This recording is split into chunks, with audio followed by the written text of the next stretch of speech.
right, well, good afternoon, everybody. Welcome to today's webinar on planning and zoning for utility scale solar. My name is Sarah Lee, and I'm the Clean Energy Engagement Specialist at the University of Michigan's Graham Sustainability Institute. I help facilitate stakeholder engagement and organize webinars like this one in partnership with the State of Michigan Department of Environment, Great Lakes, and Energy, or EGLE, along with Dr. Sarah Mills, the manager of this collaboration with EGLE. We developed the Clean Energy and Energy Management webinar series with the objective of providing local governments across the state with practical advice for taking action related to clean energy. Deviating slightly from our normal format of peer-to-peer sharing between Michigan communities, today's webinar will once again present the knowledge of two University of Michigan planning and zoning experts in the hopes of supplying you with the information and tools you need to help make informed decisions regarding clean energy in your community. So during today's webinar, we will take your questions via the questions feature near the bottom of the GoToWebinar console, which should be on the right side of your screen. We highly encourage you to submit questions as they occur to you throughout the webinar by entering them into this questions field. So when you submit a question, it will only be visible to myself, so don't panic if you don't see questions populating, but also feel shy. Don't worry about asking a question because I'm the only one that'll see it. So for today's webinar, I am delighted to welcome back both Hannah Smith and Sarah Mills. Hannah and Sarah previously recorded an introduction to planning and zoning for wind and solar, and then planning and zoning for utility scale wind as part of the series. Hannah is a master's student from the University of Michigan School of Urban and Regional Planning and a frequent collaborator of Sarah Mills, who is a senior program manager here at Graham. So I will pass it over now to Sarah and Hannah for their presentation. And then when they're finished, I'll come back in and weave in any questions that audience members have submitted. All right, so take it away, Sarah.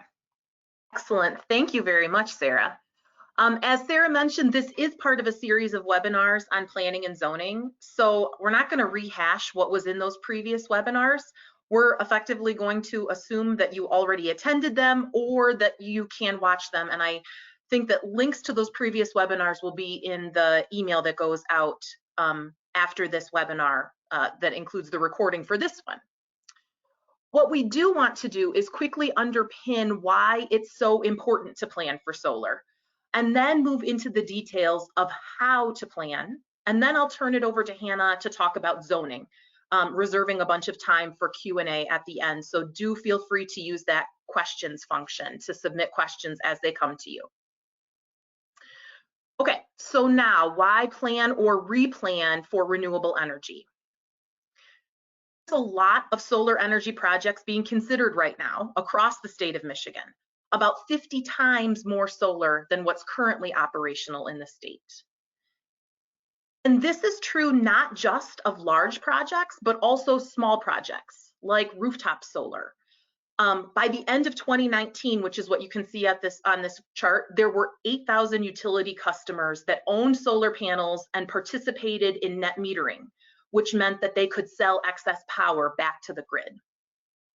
By the end of this time frame, by the end of 2019, these kind of small solar projects were in every county except Luce County in the UP. And though 2020 was a weird year and the numbers aren't available yet, all indications are that it was another huge year for solar.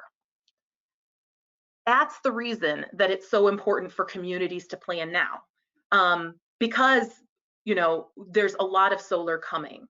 And planning now allows you to set clear expectations for property owners and for potential developers.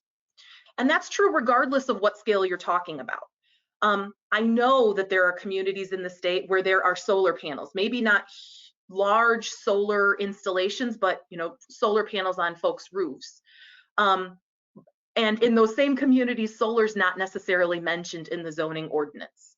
My hunch is that zoning officials are just interpreting these solar installations as something else, a different kind of mechanical system on the building, or for ground-mounted solar as a generic accessory structure. But this introduces some ambiguity for property owners. And so it's much clearer to spell out how solar is treated so that all landowners know. For larger scale solar projects, it's also really helpful to plan before a developer shows up.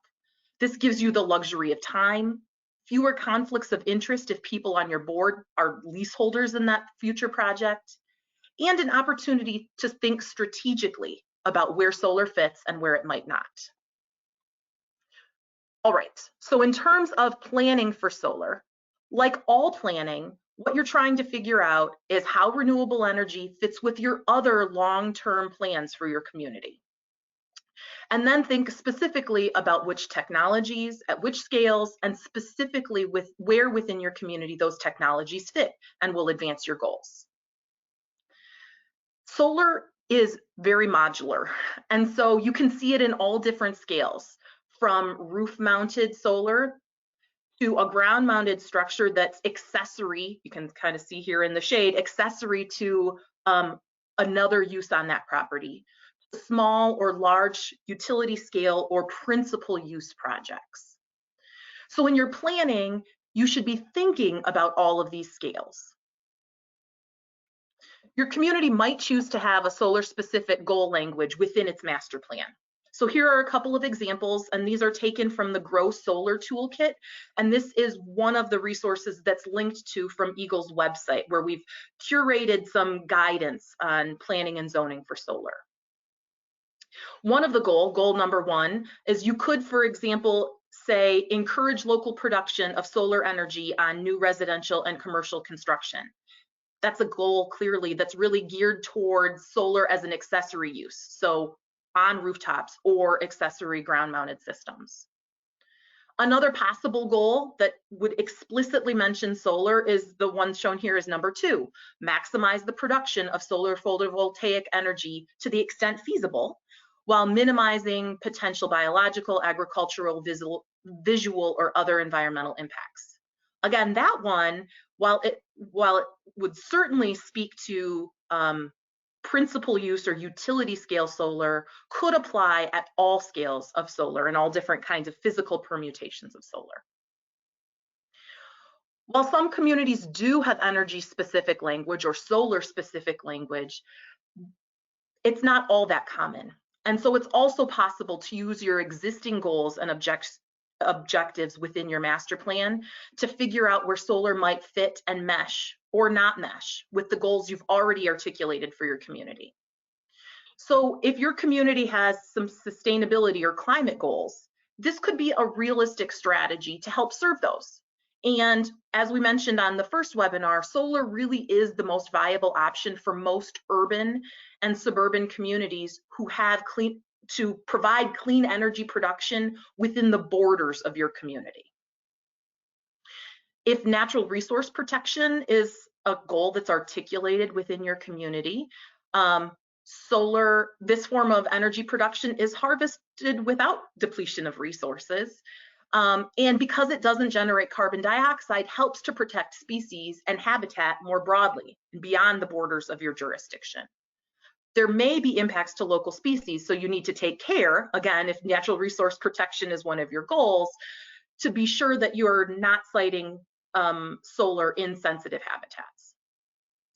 And if within your master plan you have economic development as one of your goals, particularly utility scale or principal use solar can be an opportunity to expand your tax base and provide additional income to landowners.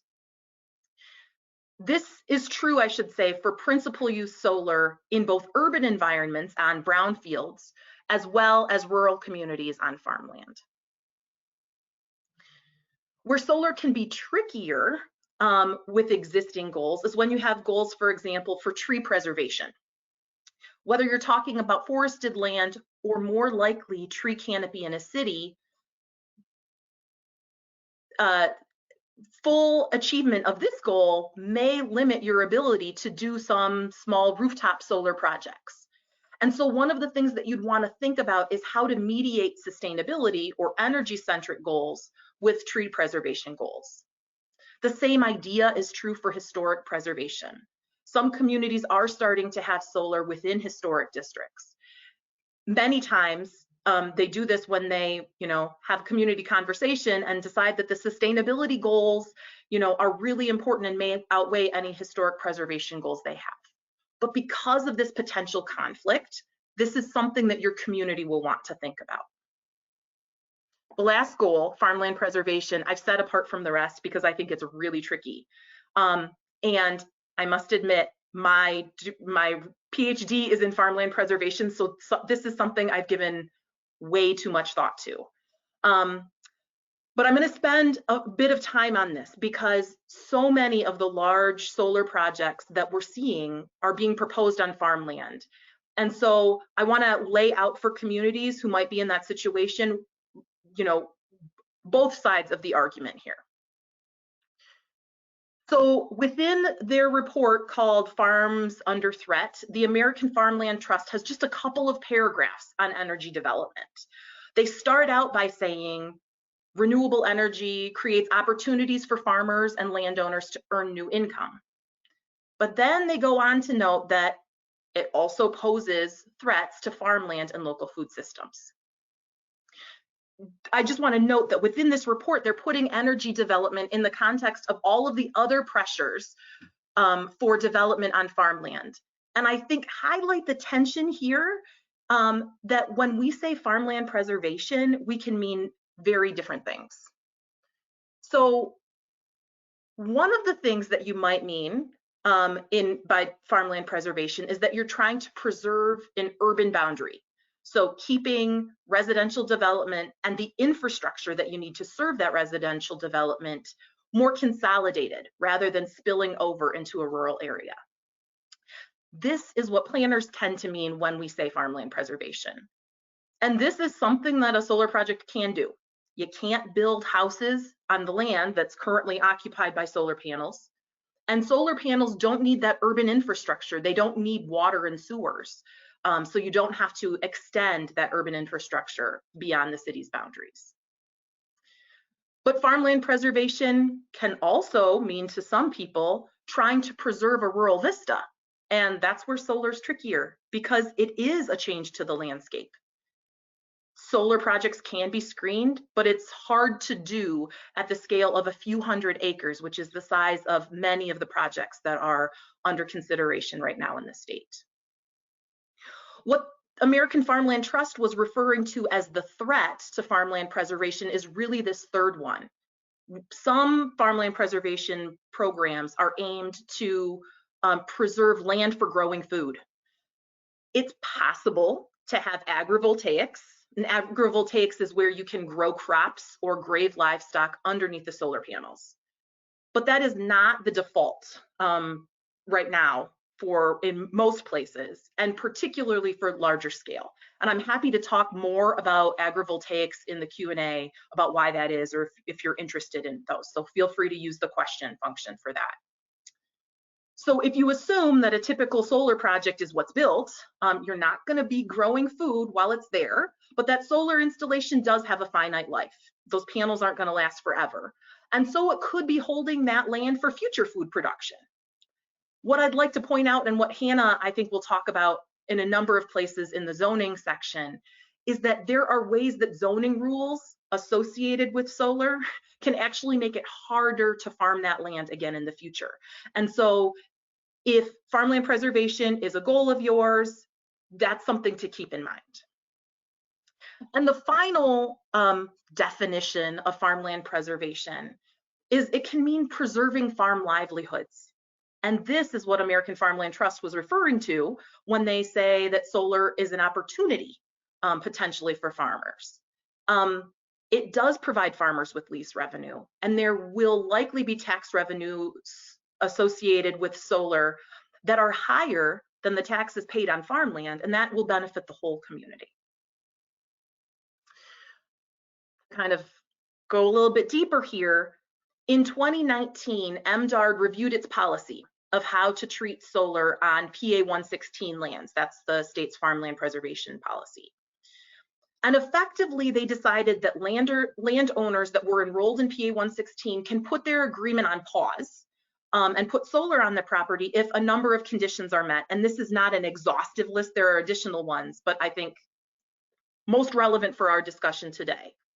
The conditions within that policy are that the developer needs to maintain the existing drainage or field tile during the life of the solar project, that the project be planted with a cover crop that includes some pollinator habitat, and that the developer has to submit an end-of-life remediation plan. What's going to happen at the end of that project's life with the solar panels and any of the other improvements on the property, and how it will be returned to be able to farm that land.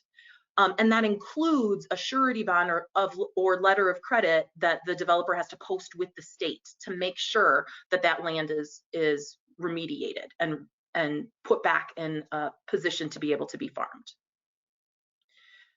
I think in sum, like what the PA 116 policy says is that they're aiming to protect the long-term farmability of the land, to make sure that, you know, the drainage is maintained and that the land can be restored, and so that in the future it could go back into agricultural production. But at the same time, the MO from PA 116 is providing farmers and farm communities with a new income stream. So within the context of thinking about how solar fits with farmland preservation goals in if this is something that's within your community's master plan, and many communities do mention farmland preservation as a goal within their master plan, it's really important to think about what you mean by farmland preservation. And I would say not just for solar, but for anything, and then be consistent in that. My sense in looking at zoning ordinances and kind of master plans across the state is that most people have pretty weak farmland preservation policies and allow lots of non-agricultural things to happen in agricultural districts, golf courses, residential development, airstrips. These sorts of developments also have impacts on the future ability to farm, and perhaps greater impacts than solar has. And so it's a difficult conclusion, I think, to treat solar any differently than some of these other land uses. On the other hand, if you have really strong farmland preservation goals and policies that limit all other land uses that aren't directly related to farming, then I think this is where it's defensible to give some additional scrutiny to solar on farmland preservation grounds, or to require agrivoltaics where you're stacking solar and agricultural production. Okay, that ends my standing on the soapbox about farmland and solar. Now I want to return us for one final slide to thinking about solar in your master plan. So in addition to thinking about how solar fits with your goals, which is what we just talked about, you can also and should also add existing trends and conditions relative to solar energy into that planning document the next time you do a master plan update. So that would include identifying where you have existing solar installations in your community, and also identifying areas with the greatest solar potential. So this is pulling in information about where you have transmission lines and substations, as well as solar resource potential. There's a bunch of different kind of mapping resources that can be used to determine this. What I've shown here is a map that's from the Energy Zones mapping tool, EZMT, and it kind of combines all of those criteria along with others to identify kind of some of the primest territory for solar development. We did an earlier webinar with a tutorial on how to use EZMT, and that'll be something that you can, that we'll include a link to as well. All right, with that, I am going to turn the floor over to Hannah to talk about zoning, and also make a plug that if you have questions about anything that I talk about, or when Hannah's talking that come up, feel free to use the question function and we'll get to them at the end. Thanks, Sarah. Okay, so I'm going to be talking for the next 20-25 minutes about zoning for solar, and then we'll turn it over for questions. So after you've determined how solar energy fits into your community's long-term plan, the considerations that Sarah was talking about, the next step is to make the zoning consistent with your planning. And so we talked about this a little more in detail in the first introduction webinar, but I'll run over a few of these things quickly again here. So first, the specifics and details are important to ensure that the zoning does in fact match the message you're trying to send with your planning.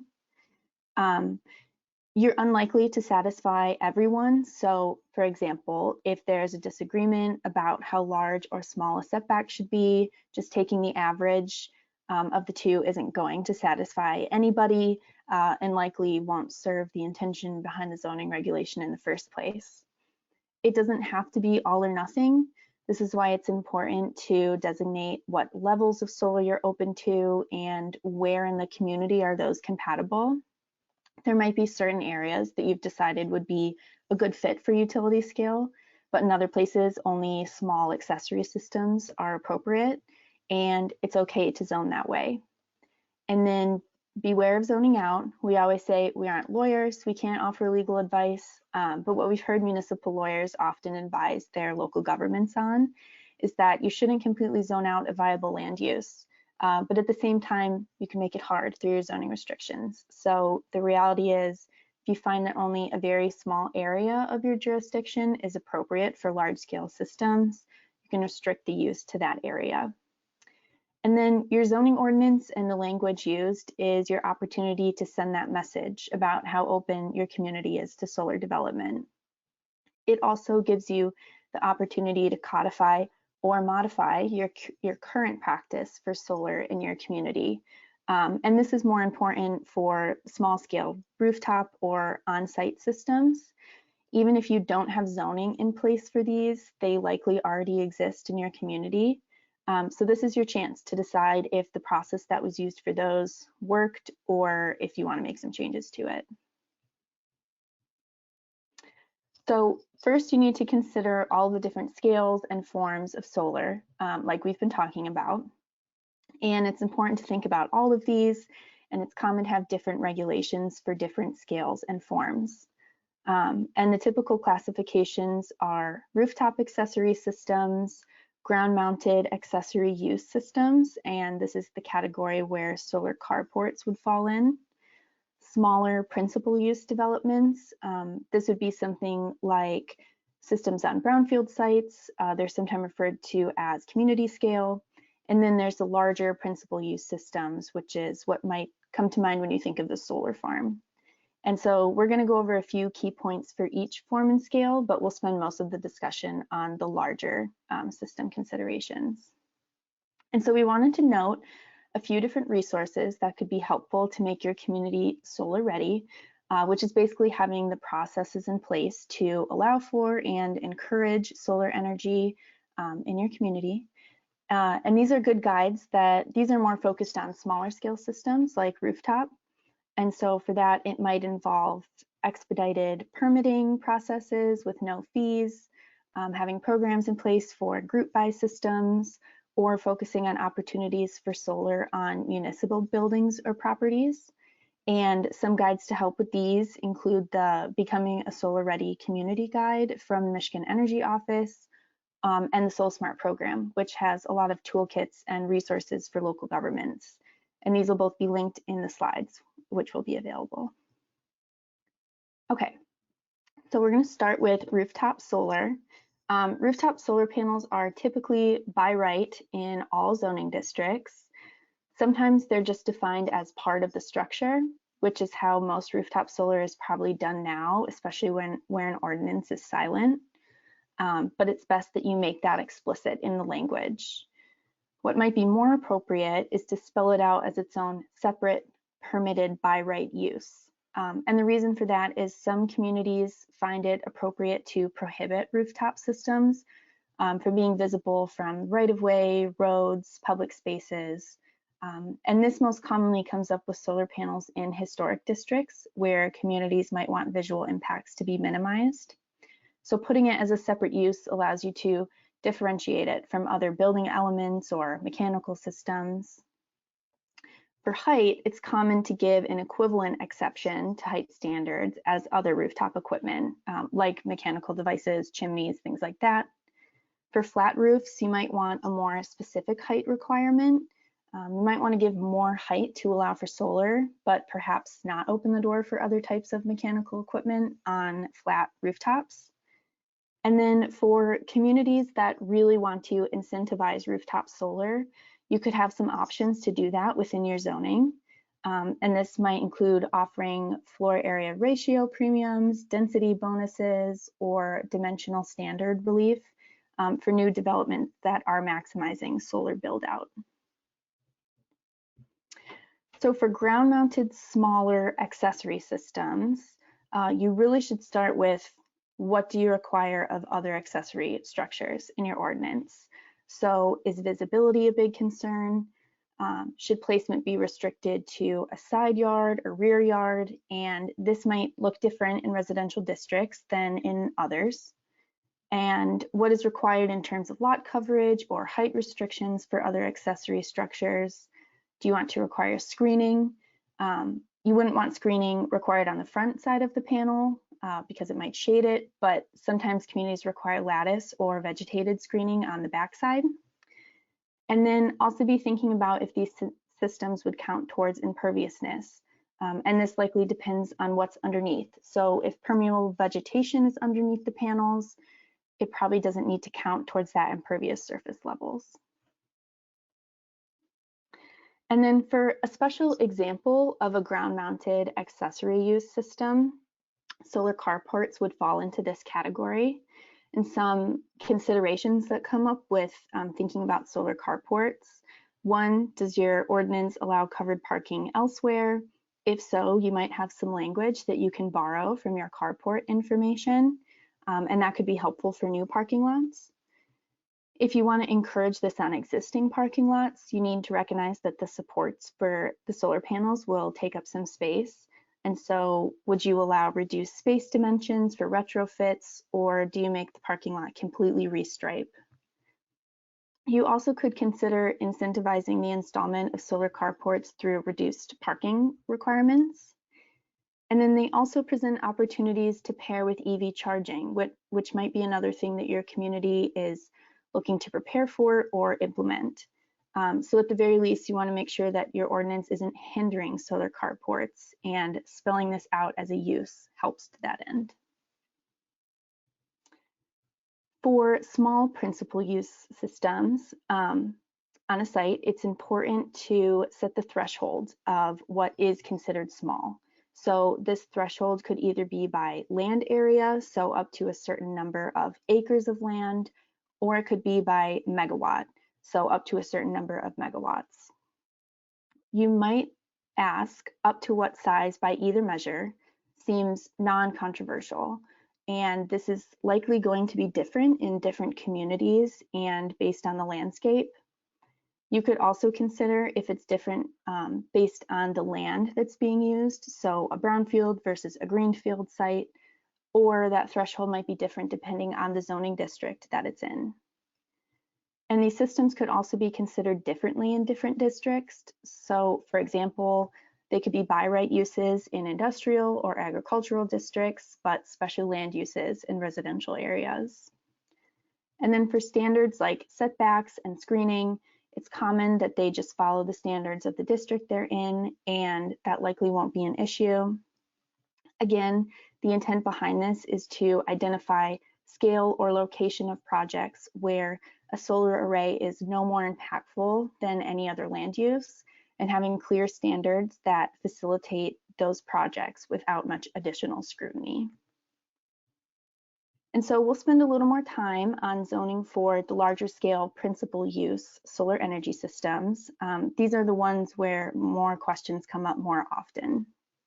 So for height, for the most part, the height limits for the zoning districts that the system is in will be fine and won't really restrict the solar development. For example, a 16-foot height limitation is more than enough for ground-mounted systems with wildflowers underneath the panels. If you're looking to have wildflowers or grazing activity underneath, that typically does require them to be raised slightly higher. So in that case, you don't want to limit the height too much. For setbacks, similar to height, typically the systems can follow the setback requirements for the zoning district. It makes sense anyway to have some room between the panels and property lines so that trees on neighboring properties don't shade the panels. If the development is next to a residential area or district, you might want to consider requiring larger setbacks than that of the district. And then if you're worried particularly about the wise use of land, and especially with agricultural land, it would make more sense to minimize the setback so more land is being utilized for solar and less is considered inactive. The reality is that it's unlikely for ag that row cropping will continue in that setback area, whatever setbacks that you have. For screening, again, solar developments can typically follow the screening requirements for the zoning district. Similar to the setback, if the development is next to a sensitive use like residential, you may want to consider requiring additional screening of the project.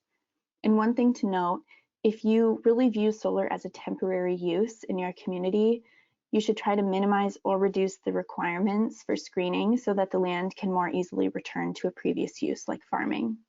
In particular, you really should not require berming since that would mean moving the topsoil.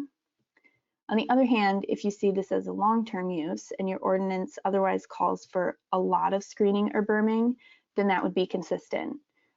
It's more costly for the developer, but probably not enough to really be a deal breaker if you do indeed think that this large-scale solar is appropriate for your community. And if you're thinking about solar on brownfield sites, you need to think about this too and consider what might be compatible with any management plans that are in place for the property and what future uses of that property might be. So lot coverage is a tricky thing with solar and how it's measured. You have to think about what the intent is. So are you more focused on measuring the amount of imperviousness or in the amount of development? A solar development might be considered differently based on what it is that you're looking to measure. Since most communities have lot coverage limits in place to limit imperviousness, we'd recommend that as long as there's vegetative ground cover underneath, systems would be exempt from lot coverage standards. If you do set a requirement that is a low percentage of lot coverage, this really suggests that solar panels, one, are either limited to being an accessory use, or two, it leaves wasted area on the property that could otherwise be effectively utilized. And so this is okay if you see solar energy systems only as a supplemental farm use and not as primary use development. But the reality is that it's likely to make large-scale projects unviable, which could be justified if that's what your master plan says. So like I said, lot coverage can be tricky, so you really need to think about how you're going to measure it. Some ordinances, but not all, address ground cover. So in thinking about this, you should think about if you care what vegetation is used specifically as ground cover for solar developments. Or you might have other requirements like a noxious weed ordinance or landscaping requirements that would apply, and those would just help to ensure that you don't have a bunch of invasive species taking over under the panels. If you do specify what should be used as ground cover, you want to be careful not to require something that won't grow in the shade. And then some considerations to note with this. PA 116 has rules about what should be planted, and that requires that a pollinator mix is used. And then if you're looking to have livestock grazing under the panels, you also need to consider that when deciding what seed mixes would be required. And then on brownfield sites, you might have different requirements than on other sites. Also, if you want to allow for agrivoltaics, which, as Sarah said, is the co-location of a solar energy system with agricultural production on the same parcel of land, the developer wouldn't be planting ground cover, so you'd want to work in the possibility of agrivoltaics into your ground cover requirements. And then we kind of linked ground cover with stormwater management. In terms of stormwater, what's required should, again, be based off of what's underneath. So if the ground under the array is pervious, these systems should be exempt from meeting stormwater management requirements. And then decommissioning, the first thing is to decide what constitutes the end of life for solar developments. So a common consideration of end of life is 12 months after the system is no longer operational. And it's recommended that communities require developers to provide a decommissioning plan to be approved at the time of site plan approval. And this plan should include an outline of the life of the project, estimated costs of decommissioning, and details on the actual decommissioning process, which is removal of the panels and equipment and the restoration of the site. It's also common for communities to require a financial guarantee or a surety bond to ensure that the project is decommissioned. For example, 150% of the cost of removal is a common requirement for that. And then along with that, there should be a periodic review, so like every 3 to 5 years, to ensure that adequate funds are available to cover the costs and to account for market changes and changing options for recycling of the materials used. And then some other considerations that you need to take into account when thinking about zoning for these large principal use solar energy systems.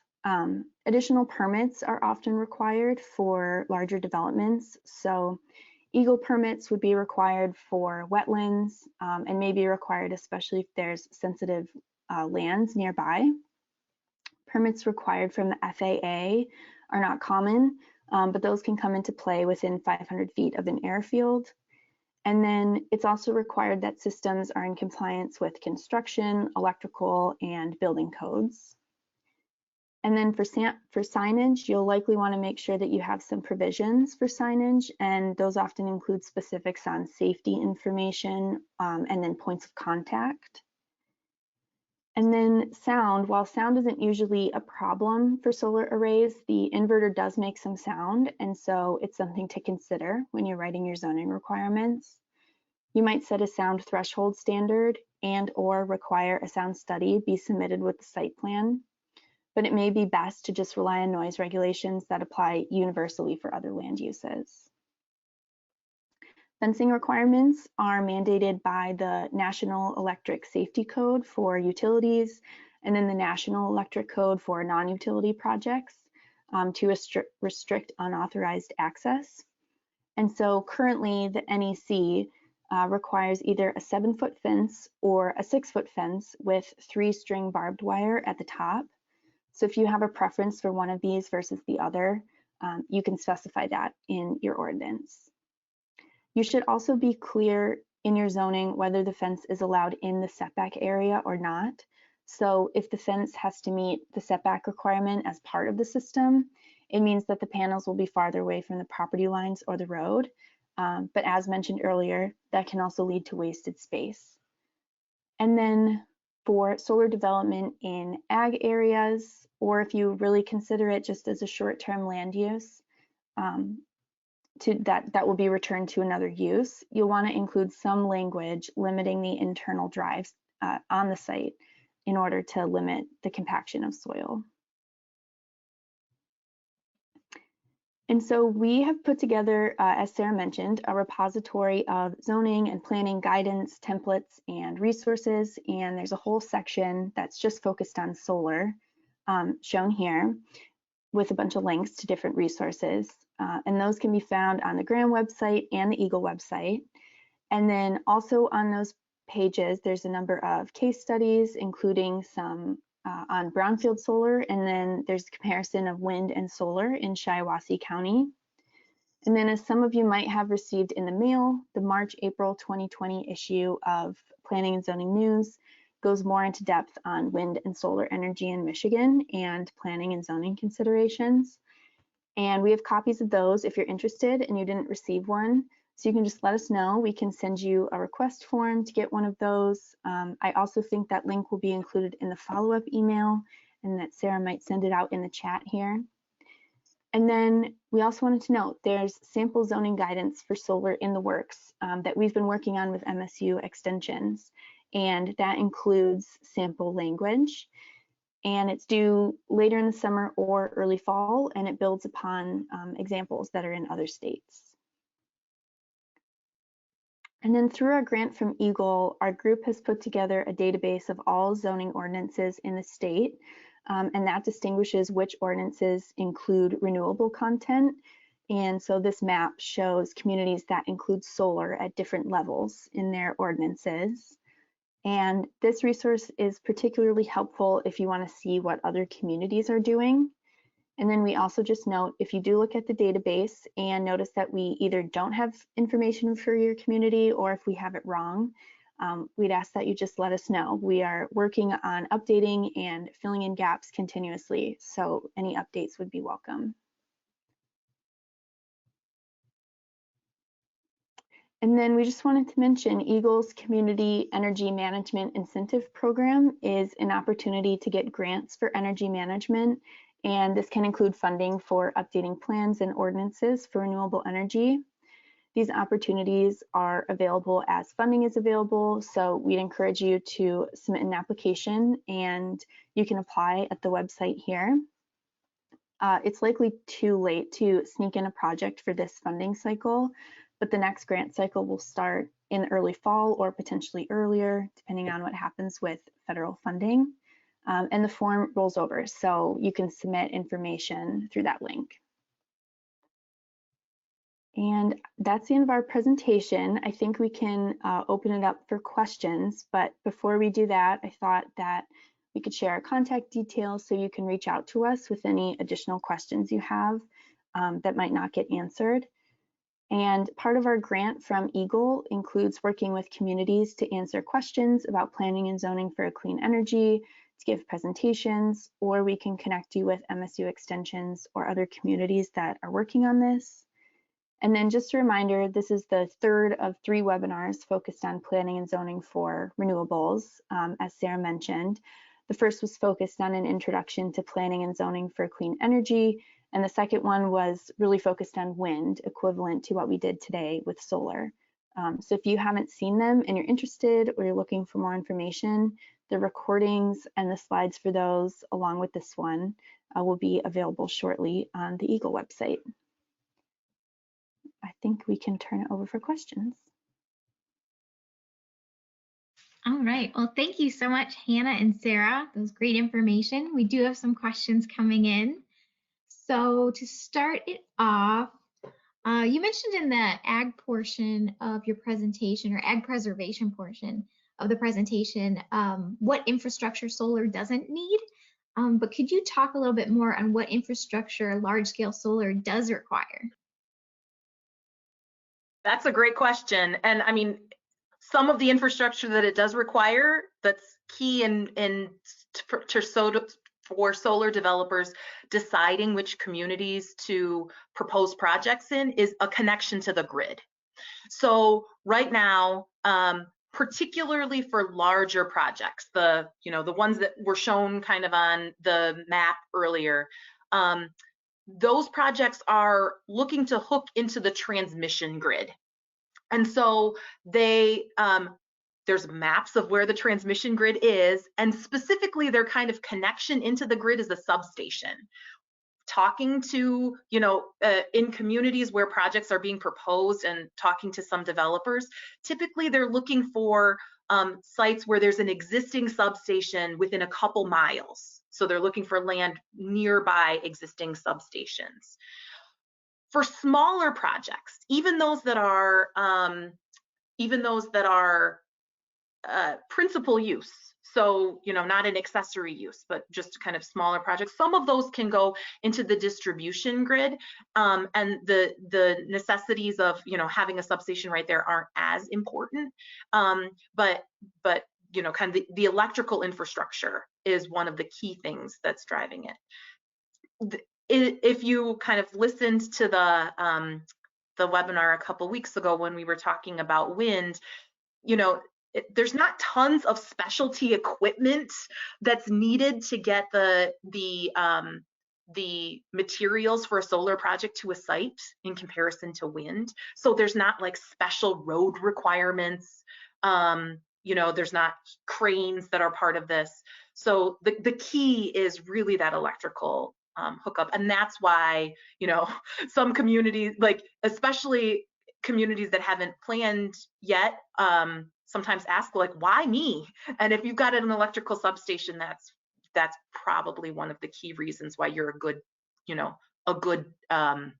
candidate for a solar project. All right. Well, thank you. Switching gears a little bit here, could you talk about, or do you have any suggested resources on solar farm in lieu of payment, or sorry, solar farm payment in lieu of taxes agreements? And there was a question on, do you know the state of the Senate bills 1105 and 1106, which I believe involve these agreements? Yeah. So last legislative session, there was some legislation that passed through the legislature that ultimately the governor vetoed, that would have changed the taxation for big solar projects. So also, I think it was the beginning of last year, or maybe it was the year before. COVID makes things crazy. There was a separate legislative activity on like rooftop solar and when that might factor into your residential property tax bill. But for the big scale solar, that's what those tax bills were doing. Or the mechanism, like what those bills were intended to do, was replace the current structure, which is of taxation for those big projects, which is a personal property tax, industrial personal property tax, with a payment in lieu of taxes structure. Because they are, because they've got vetoed, and so we're back to the ad valorem personal property tax, industrial personal property tax structure. My understanding of tax law is that you can't do a pilot right now. Like local governments can only offer a payment in lieu of taxes if it's authorized, and that's not the case. So the taxation right now is that the projects are taxed on an ad valorem basis through the industrial personal property tax. But my understanding is that they may well be taking up taxation again, and so it could be a possibility that that the ad valorem tax is replaced with a payment in lieu of taxes. And I don't know that legislation has been reintroduced in this legislative session, but I would think that it could be. Okay, interesting. Again, switching gears a little bit again to when you're planning for solar and you're scoping out your area, you mentioned the energy zoning mapping tool, but do you recommend hiring a professional to help determine the areas of greatest solar potential? Sure. I mean, to the extent that there's a lot of specialty information associated with this, and if you're really interested in understanding what the opportunity is, particularly if you really see this as an opportunity and you want to, be the host for a solar farm, or if you are, a community that really has sustainability goals and you want to maximize the opportunity for rooftop solar installations, whether that's on commercial or industrial or residential properties, or what the opportunity is on your landfill that's in your jurisdiction, then yeah, a consultant is going to help you get much more fine-grained detail. I wouldn't let that be the limitation to being proactive, though. There are some decent tools out, publicly accessible, mapping tools that give you at least a good sense of where within your community might be viable. Especially if we're talking, as like the title of this session is, on utility scale, or like those large scale, like principal use solar projects, where there's thinking about where there is an electrical substation is going to give you a good sense of like where there might be interest. I should step back and say, like, just because there's a substation doesn't mean that there's space on the grid for a solar project. That's the map that we showed earlier about the projects that are kind of being considered. One of the key steps in this is that in a solar development process is that the solar developer needs to go to the transmission operator and have them conduct a study to effectively understand if there is space on the grid to hook in there. So just because there's a substation doesn't mean that there's space, but that's a good indication, you know, especially if you're a, you know, 6 mile by 6 mile township and trying to think about like which corner of the township might be more amenable, figuring out where your existing substations are, or where those transmission lines are, high voltage transmission lines. That's a good indicator. Okay.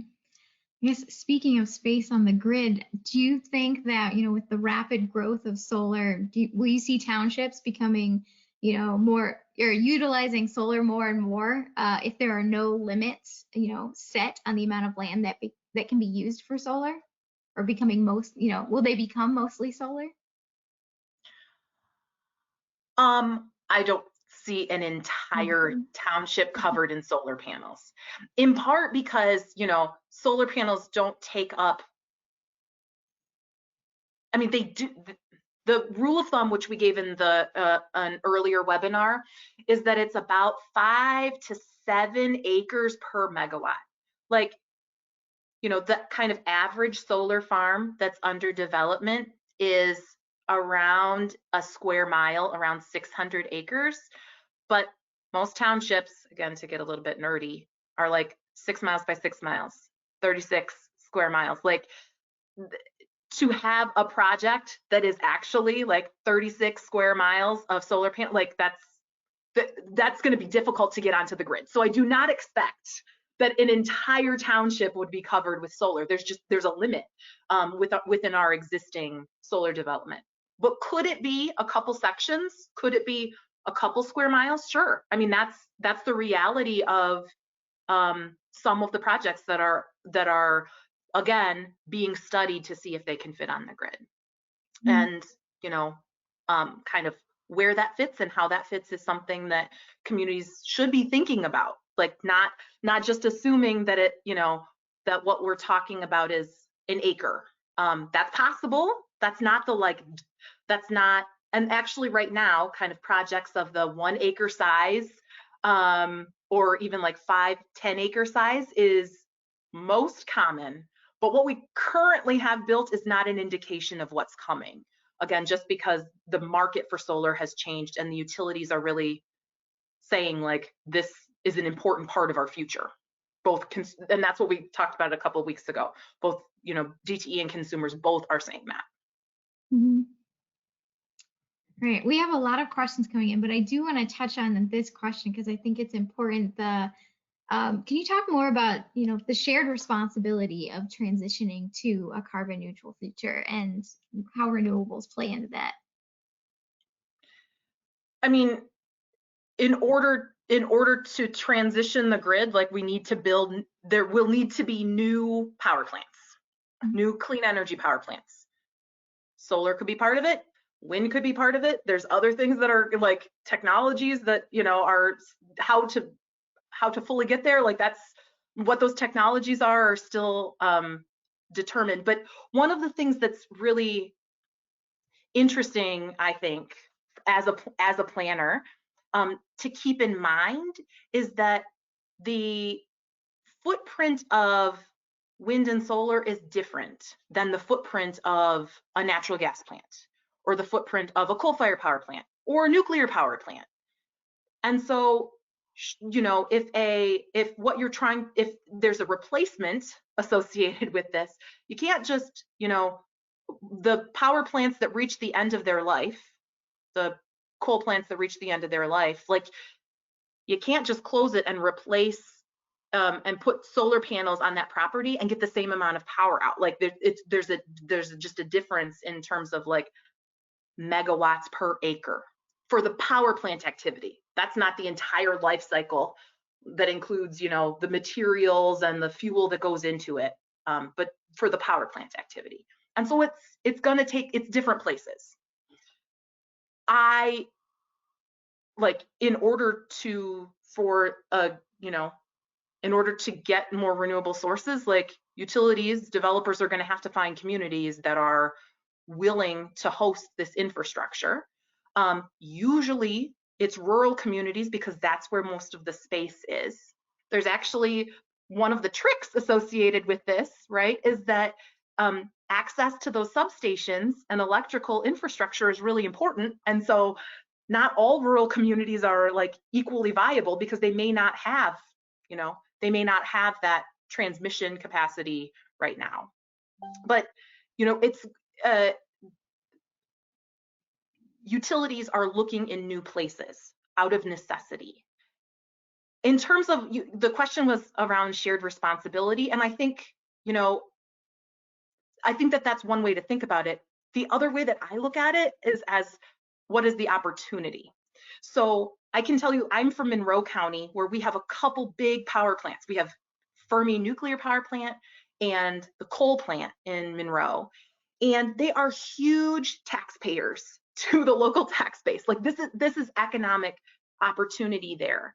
And when those plants reach the end of their life, as all energy plants will do, it's going to leave a hole in the budget of this, you know, the county.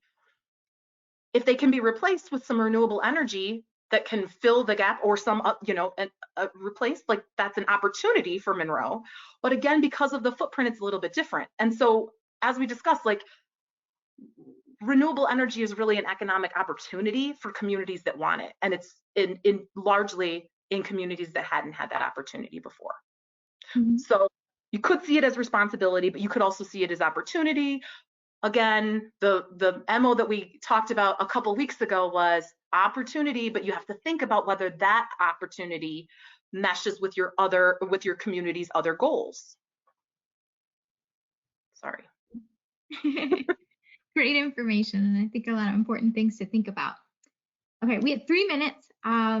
Unfortunately, I don't think we're going to be able to get to all of these questions, but I do want to say that we will try to reach out to those that did submit a question if we can't get to yours, because yeah, important stuff.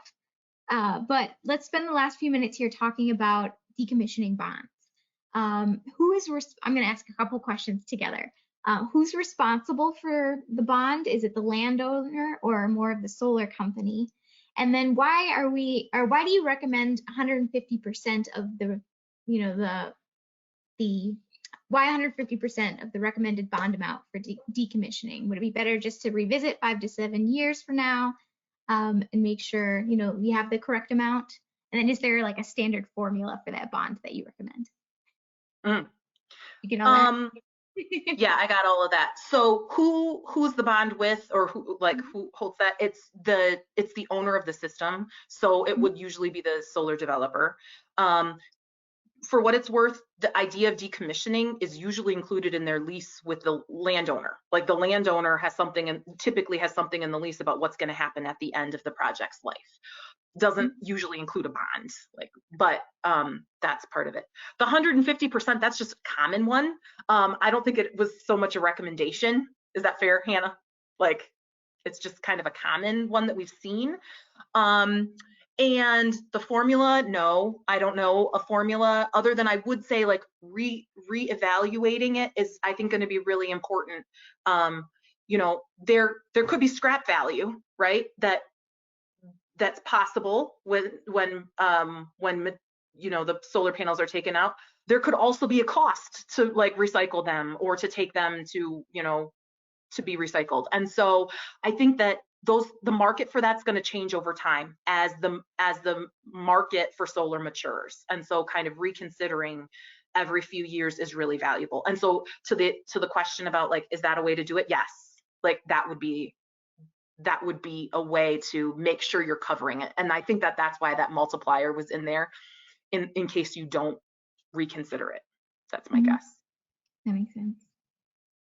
All right, well, we're at 2. Unfortunately, I feel like we could keep going here. But I do want to thank everyone for joining us and, let you know that we do have more upcoming webinars. In May, we will be looking at financing energy efficiency improvements using energy saving performance contracts. So take a look for your follow-up email after this webinar for registration information. And it should be up on the Eagle website shortly as well. And then also, if you have a few minutes after this webinar or tomorrow when you receive the follow-up email, we would appreciate if you could take our quick exit survey. And it helps us, with planning and developing these webinars in the future. So thank you again for joining us. And thank you to our panelists for, explaining everything and answering our questions. And as I said, we will reach out to those of you who we weren't able to address on the webinar today. So thank you.